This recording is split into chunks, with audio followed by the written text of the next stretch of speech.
Do you have fake socialites in your WeChat moments? They come from ordinary families, have ordinary educations, ordinary jobs, and maybe only earn $700 a month, or even no stable job, but they're genuinely beautiful and have great figures. Their WeChat moments are incredibly polished. Today, they're watching the sunrise at Urhai Lake. Tomorrow, they're having afternoon tea at a 5-star hotel. And the day after that, they're checking off a different city. And every month, they have a spontaneous trip. In their photos, they always intentionally or unintentionally show off those designer bags with their big logos, and they're never without the latest iPhone. When I used to see this kind of life, I thought, wow, I'm so envious. In the past, the term socialite denoted women from wealthy families with outstanding temperaments who frequently attended high society events. However, nowadays, the term has gradually become derogatory. Some people package themselves as so-called socialites through various means, pooling money to stay in luxury hotels and enjoy upscale afternoon tea. However, this seemingly refined socialite lifestyle is actually a facade built on shared expenses. To take photos, they rent luxury goods or split the cost of high-end hotels, taking turns to capture the scene and creating a false image of lavish living on social media. On the one hand, they want to attract attention. On the other hand, they hope to use this as a stepping stone to snag a wealthy husband. However, with the decline of the Chinese economy, those once extravagant spenders are now struggling financially and even facing bankruptcy. As their patrons stop providing financial support, these fake socialites who rely on a fabricated persona to maintain a respectable lifestyle are now in dire straits. How miserable have the socialites in Sichuan and Chongqing been these past few months? Yesterday, I had coffee with a friend and ordered $30 worth of tea and snacks. Wow, a pretty young lady about 1.75 meters tall came over. I thought she was going to do something, but then she pointed to our table and said she was a self-media creator and asked if she could take a picture of it. Afterwards, I glanced at the bag she was carrying, and I think it was the real Lindy bag because it was so old and worn. The leather was all worn down. Logically, someone with her look shouldn't be in such a bad situation. So how did it get to this point? Later, we all sat down and chatted. Besides paying off loans every month, the worst thing is her face. Before, she needed minor repairs every 3 months and major surgery every 6 months. Now it's been patching and mending for 3 years straight. She can't even afford Thermage anymore, so the fillers have started to shift and implants are starting to become transparent. The blogger asked her, "What are your plans now?" She sighed and said, "What else can I do? Just keep going downhill. I'll marry an honest, hard-working engineering guy. He won't be as rich as those bosses, but earning $40,000 a year is better than what I have now." I rarely check my WeChat moments because my friend list is too big, but a couple of days ago, by chance, I saw a post from a former employee, a junior administrative staff member who resigned from my job a couple of years ago. Suddenly, she was dressed in designer brands, playing golf, and throwing birthday parties at infinity pools. Because I know her family isn't that wealthy, I was curious and asked her, "Did you make a fortune in some business recently, or something?" The blogger said this girl is very down to earth. She told the blogger that she's just an ordinary working person now. The photos on her WeChat moments weren't real. They were from a $300 package she bought on Xinyu, a secondhand marketplace. That package supposedly offered a day in the life of the wealthy. Beautiful makeup, designer clothes, meals at upscale restaurants, birthday parties at luxury hotels, or golf courses. The woman said the entire photo shoot was a very unpleasant experience. It wasn't the personalized service she'd imagined. It felt more like a tourist tour. A dozen or so people were on the same package, all scheduled for the same time slot for their photos. During makeup and changing, the dozen or so people were crammed into a small, chaotic room offering neither privacy nor the promised high-end experience. She said that's when she realized these socialite photos were actually a mass-produced assembly line. At the restaurant, they only ordered one table of food, and the dozen or so people took turns posing for photos. While waiting, she could clearly feel the strange looks from the real diners, which made her feel incredibly embarrassed. The same scene unfolded when they went to the hotel for a photo shoot. A dozen or so people shared one room, taking turns to take pictures while the rest waited in line in the lobby. The lobby manager almost mistook them as those women offering special services for men. She said the experience was terrible, far from a socialite experience, and made her acutely aware of the real gap between rich and poor. Behind those exquisite photos lay crowding, noise, awkwardness, and a stark psychological letdown. 90% of men don't know that female debtors are now exploding. Simply put, the economy is bad and many women can't repay their debts. I work in lending and I know that many women in debt now seek partners to help them pay off their debts. There's already a lack of trust between men and women, and this further lowers the marriage rate. I would advise that before dating, check their credit history. Don't take on these messes. Besides, women's high-end consumption has collapsed. They can't handle debt on their own anymore. Relying on men to pay the bills isn't a viable strategy anymore. I met those older socialites. Many of them were has-beens. They were desperate. They used to earn $700,000 a year. She was making money off men, sometimes even $800,000, and sometimes as much as $1.4 million.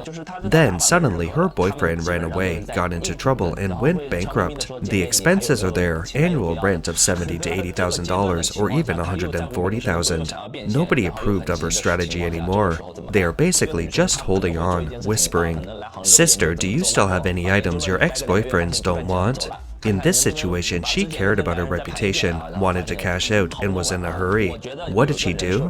This girl might do something like come to Hangzhou to research how to sell products, study for 2 months, find it wasn't profitable, and leave.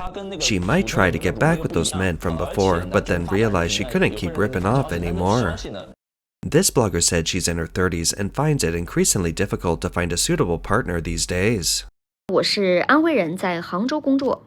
I'm from Anhui, working in Hangzhou. When I went home this year, my family introduced me to someone with an annual income of $40,000, 170 centimeters tall, and slightly overweight.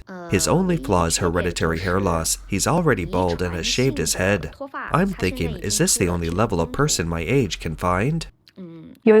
A girl contacted me saying she wanted to find a man to help pay off her debts. I saw her photo. She's quite pretty and young, so her conditions are pretty good.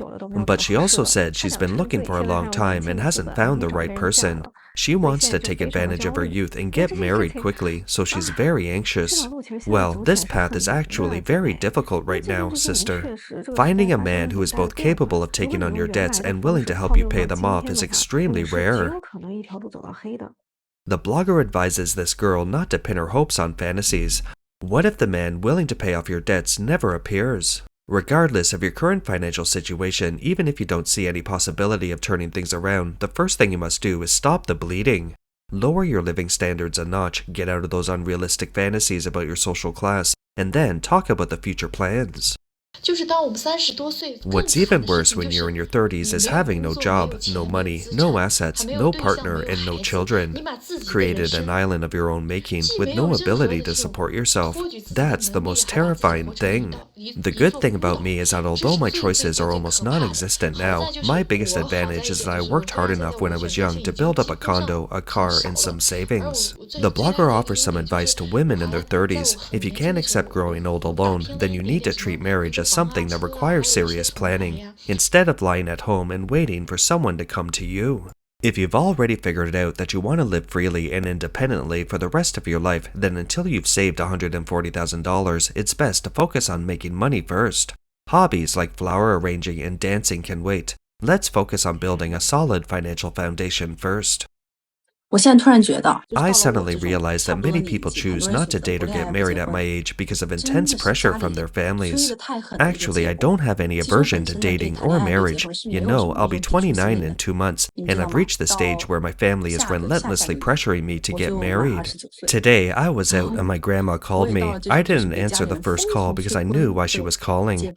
That's right, the pressure to get married in my family has gone from my parents' generation to my grandparents' generation. The blogger said that the most common thing her family says to her is, "Don't set your standards too high, just settle for someone decent." Every time she hears this, she feels very uncomfortable because she doesn't consider herself particularly picky. And because of this, the more her family pressures her to get married, the less she wants to go on blind dates. Here's a serious issue. I've noticed an increasing number of older, indebted women coming to the dating market to pay off their debts.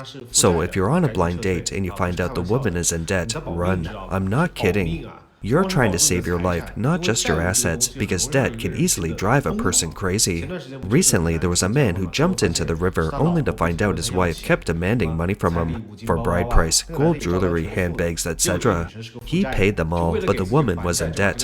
Her marriage was to pay off her debts. She took all and left no crumbs for him. The blogger warns that the future economic situation may remain unfavorable, and more women will face unemployment and financial difficulties.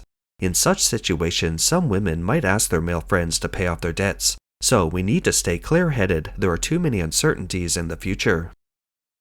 91年34岁。 I was born in 1991 and 34 years old, unmarried and childless, what people call an older leftover woman.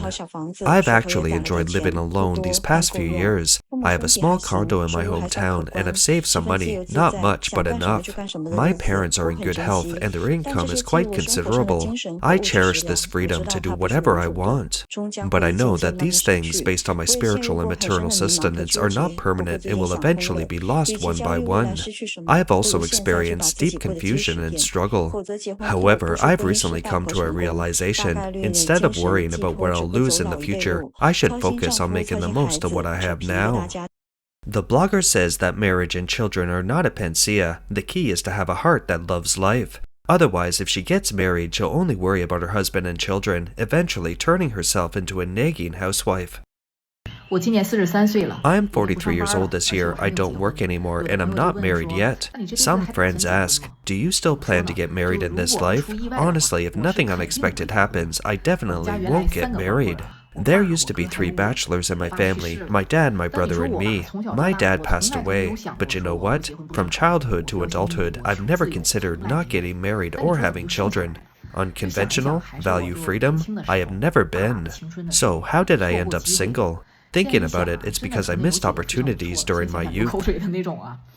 The blogger said she only started worrying in her 30s, feeling she was getting old, so she went on a crazy blind date spree.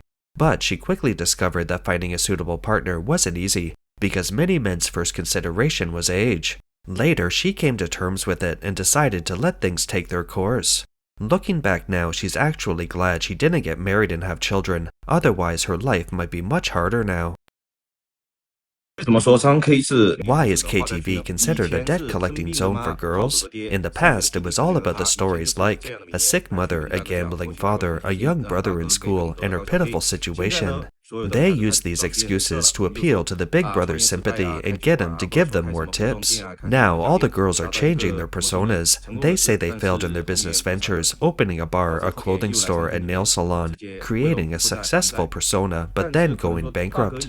Why are so many girls unable to control the big brother type now? There must be a reason. Before, the big brother type didn't care because he had money. Now, even he doesn't have much.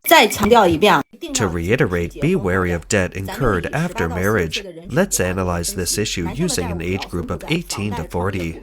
Men's debt is mainly distributed across mortgages, startups, stocks, and other investments. Women's debt is mainly concentrated in consumption, travel, education, and cosmetic surgery. Data shows that men's total debt is higher than women's, and the number of men with debt is also higher. However, more men are also wealthier than women. What's even more interesting is how debt is handled. Most men are willing to tell their parents when they incur debt, and their parents will help cover it. However, women generally don't tell their parents when they incur debt. The blogger points out that many women are misled by the sophisticated and luxurious lifestyles portrayed online, leading to extravagant spending. Once in debt, especially young women without the ability to repay, they often make extremely risky choices, such as seeking out wealthy men in nightclubs or bathhouses. Some also see marriage as a way to escape debt. She warned women never to incur debt easily. Once trapped in it, climbing out is incredibly difficult. I have a strong feeling that within 3 years, women will collectively be stuck in panic. Look, this year, many women are already rushing to get married, pressuring men to borrow money for bride prices. But men are truly exhausted. They've simply given up, unable to get married, unable to date, unable to even get married. If this trend continues, women will definitely panic. They'll turn around and question men. I don't care about anything now. Why won't you marry me? Because the gender ratio when the market is severely imbalanced with far more women than men, and many men have already seen through this. I boldly predict that within 3 years, many women will continuously lower their demands. As long as they can get married, they won't even need a house, a car, or a betrothal. What do you think? That's all for today. If you enjoy our content, please give us a thumbs up, subscribe, leave a comment, or share it with a friend. We appreciate your support, and we'll see you next time.